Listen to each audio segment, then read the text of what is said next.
Let's start this night with CTO of Pavlík, David Pavlík. David is an experienced engineer and engineering manager who worked at SpaceX, Netflix, Microsoft, and currently is the Chief Technology Officer at Pavlík. David was so kind to share his biggest vibe coding fail with me. He let Devin, an AI engineer, run on its own, and it wasted all his credits and didn't build anything. So that's a great result, I think. David recommended me to read the manual next time. So yeah, read the manual, please. Please welcome David to the stage. Good evening, everybody, and welcome to Rohlík. It's my really great pleasure to welcome you here. I unfortunately missed the meetup we had a few weeks ago, so I'm really happy that I can see all of you here today. And also so many faces that I haven't seen in a while. So welcome again, welcome to Rohlík, and hope you will enjoy the show today. I'm not going to talk about too many details today about AI and vibe coding, etc. I will just share our odyssey, how we got to where we are at today. I will share some best practices, but also some failures. So hopefully you will laugh at them with us, as it's a fun journey. Jakub already asked about like who knows vibe coding. I'm curious, is there anybody who never vibe coded? Perfect. All right, so hopefully we will have more vibe coders today. And yeah, let's dive into the session. So I will skip my intro. And where did we at Rohlík really begin? Of course, we were experimented with many tools before. It was more ad hoc, but really I remember back in January, we kicked off a program where we basically said, okay, we are going to explore everything that's on the market and see what we can pragmatically adopt. I will use the word pragmatically a lot because for me it's really important how to deploy systems, processes, etc. in larger organizations, because it's not just like, okay, here's a new tool, try it and let's see how it works. You will learn, and I'm sure you learn with the vibe coding. You have to double down on making sure you understand the whole cycle, how to get things into production, how to maintain them, how to build them. They are pleasing customers, etc. So January 2025, there was no best practice where to begin. There was no proven tools or tested approaches how to adopt AI tooling, and there were just many wow moments. Almost every week, every day, somebody came, hey, look at this. This is super cool. This is working. This is not working. And so I also set up calls and discussions with my friends in what I would call like a hot tech companies. I'm not going to name them specifically, but my question was, okay, do you use anything from AI for the development, for supporting your engineering, etc.? And I got following answers. One of the big tech company, they mentioned we have ChatGPT. So that was it in January. When a friend of mine mentioned Devin, he said it's just really doesn't work. You cannot really use it. And I called this guy overhyped AI skeptic. And one actually interesting note I took away from my discussion was, I believe that was at my Microsoft team, when they said we have a principle to start writing code for machines, not for humans, and that was actually something really useful, and that stick with me. So try to leverage that as well to make sure we prepare our systems for agentic and AI future. I took a screenshot from our Confluence page where we had planned what we are going to test and adopt, so you can actually see we explored many areas, AI in development, code development assistant, AI IDEs, AI in QA to write automated tests, to build synthetic data, explore low no-code platforms, etc. So there was quite a lot of trials and fails, and this is where we ended up. We tested more than 30 tools, and we are still testing as a new tooling comes and go. And what we have pragmatically adopted, we are highly leveraging Cursor AI We have onboarded Devin AI. I will talk more about it. We have successfully used Lovable for quite a few prototyping within the company and building some designs that we can then either take to production or at least use it for the product discussions where we are going to build it. Quite popular was Juni AI by JetBrains, as it was naturally included or integrated within IntelliJ. So it's a known environment for our engineers. In progress, Cloud Code and other terminal-based coding assistants are being more and more used. We have built our own tooling. We don't have a demo today, but we have built a tool called IDA, which is helping us to run tests either directly from Slack or automatically.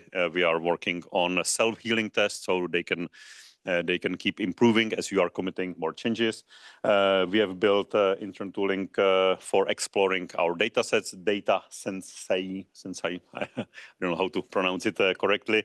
And you can literally ask, give me the breakdown of the orders per cities for yesterday, etc. And it will figure out based on your data, based on the semantics, how to build a query and provide you with the data. So it was really interesting to see how many tools we have started with, how many tools we end up using. This is not the complete set. We are using many more, but only a few of them we can actively support and provide, I would say, at least some level of support on a daily basis. What were the steps that we were taking to get there? And I would call it paved path or the golden path, how to onboard the tool. Typically, again, as we are a larger organization, we need to start somewhere and we need to do at least some pre-screens, legal NDAs reviews, or at least sign some contract to understand what's happening with our data, what we can rely on, what we cannot rely on. It doesn't mean that we are not going to adopt the tool. It sometimes means that we need to pay extra attention there, do some settings, etc. Tech enablement, integration with your environment. This is super important so you can get started. Quite a few tools, because we are a GitLab organization, are starting with GitHub. GitLab is following later. So to basically connect your repositories, your source code management environment is not that straightforward, and it's slowing down the adoption. So make sure you spend some time on understanding the broader ecosystem. Jira, Linear, many tools are now adopting directly the tickets, right? You can give them, okay, look at the ticket, try to provide a solution, give me idea what can be wrong with the bugs. And again, important to make sure that your tools are communicating with your setup. Where are you keeping the tickets, organizing the work, etc. Otherwise, you are using it just a hallway. Slack, I don't need to mention. For us, we are using Okta as the identity management system. So again, you want to provide seamless experience to log in into the tool. So make sure it either works with Google single sign-on or other single sign-ons or even Okta in our case. Be opinionated.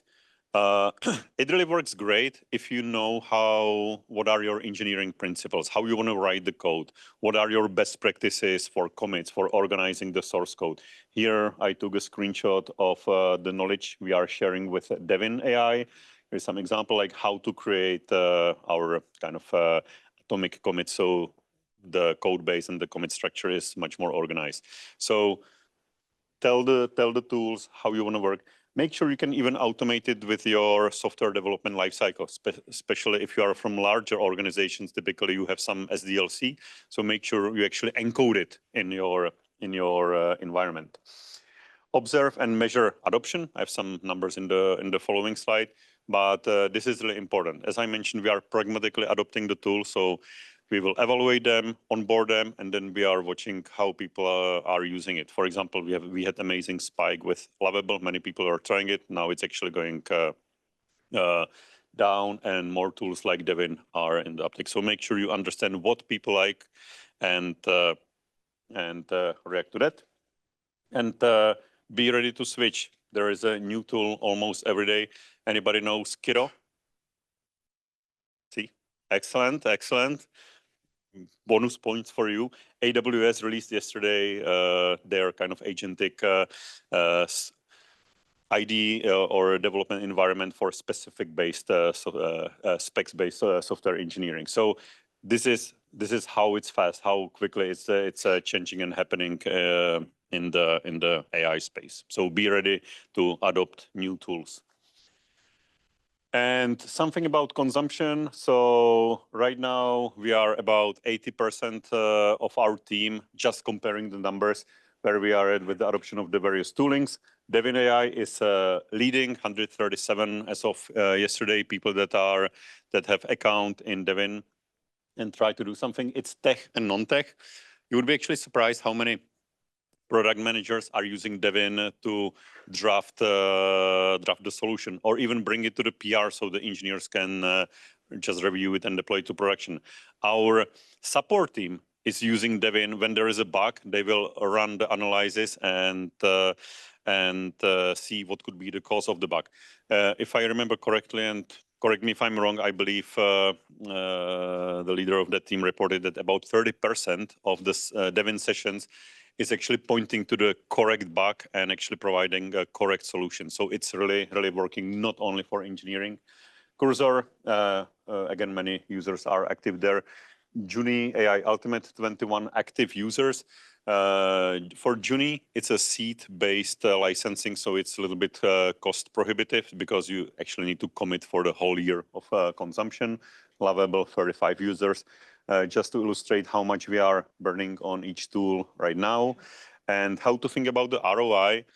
Even though I don't have the exact numbers, but I believe if you manage to deliver 5% more features, it always significantly outweigh the 5% of the cost increase. As I hope that if you are working in the software industry, you are always delivering much more value than you are burning there. What's for me the great news, how is the licensing is happening, is you are actually paying for consumption. This is amazingly driving the adoption. You can open Devin or Cursor or Lovable for your whole teams, and you will be billed only as they consume something. So from this perspective, don't be afraid that you don't have enough money for Devin. Just give it a try in your company, share it with the broader teams and see how they will use it, what will be the value that they will deliver. The basic version, I believe, is $500 per month, and it's all consumption. So just give it a shot. All right, and something that didn't work well, I promise you some fun stories. So our attempt to try to use some AI-generated code brought all of our couriers to coast of Yemen, where we were actually not operating. So that wasn't working quite well. We took post-mortem lessons. Do not trust AI. Make sure you validate everything. So it was really interesting to see and search on the map where all the couriers are, and we found them there. Actually, it's a quite nice island there. I explored it yesterday. They have some nice beaches there. And other stories when we were onboarding Devin. This is actually Devin's headquarters. We are sitting there with them, and we wanted to do onboarding right away there. And we changed some firewall rules that basically caused 10-minute company-wide outage because it propagated simply everywhere. So it was amazing way how to tell everybody at the Rohlík Group, hey, Devin has risen, it's here. So everybody will remember that. So yeah, those are our stories. Some key takeaways. Start messy, just starts. This is the biggest thing what you can do for your engineering team. Just start it, show them the way, show them the tools, let them experiment. Because adoption of AI, it also requires a change of the mind shift. The way how you were developing the software is changing, and AI is not 100% compatible how you did it in the past. Adoption beats perfection, for sure. AI is a partner, not a savior. Right now, I tend to think about AI-assisted coding as the junior developer. They are really junior, so take care of them, tell them what they should do, give them smaller tasks, and they will be much more productive. Be opinionated, offer the paved path, be ready to laugh. So maybe you will route your fleet to Somalia or somewhere else, and stay curious, because again, every single week, what I've observed in the last few months is something new. So spend some time, explore the new ideas, and maybe next time come to next meetup to show us what you built. So that's it from me. Thanks a lot. And I will leave the floor to show you, for the colleagues to show you some amazing tools they built. So thank you so much.